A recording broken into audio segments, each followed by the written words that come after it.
झणझणीत ओल्या लाल मिरचीचा ठेचा करू।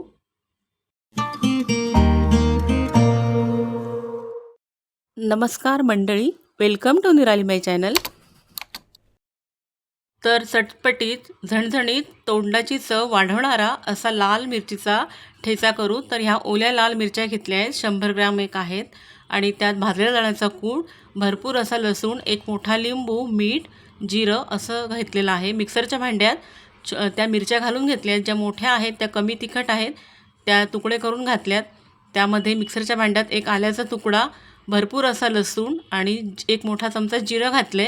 जाडसर असं हे फिरवून घेणार। चवीनुसार मीठ घातले। बंद चालू करत जाडसर हे ओल्या मिरच्या ह्या फिरवून घेते। तर ह्या काढून घेतल्यात पहा, मिक्सरमधून फिरवून घेतल्यात, त्या बाउलमध्ये काढल्यात। आता त्याला वरतून अशी झणझणीत फोडणी मी देणार आहे। लिंबाचा रस तो घातलेला आहे, एका लिंबाचा रस, त्यामुळे तिखटपणासुद्धा कमी होतो।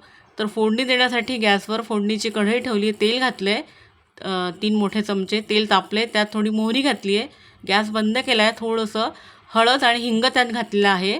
फोडणी थोडी गार झाली की याच्यावरती ओतून घेतलेली आहे ठेच्यावर, आणि हा ठेचा मिक्स करून झाल्यानंतर आपण अशा पद्धतीने सुद्धा तो खाऊ शकतो। पण जर आपल्याला कमी तिखट हवा असेल तर त्यात दाण्याचं कूट मी घातलेला आहे, भाजल्या दाण्याचा कूट 2 मोठे चमचे, आणि आता मिक्स करून हा ठेचा 8 दिवस छान टिकतो आणि प्रवासात घेऊन जाण्यासाठी सुद्धा उपयोगाचा आहे। व्हिडिओ आवडल्यास प्लीज लाईक करा, शेअर करा।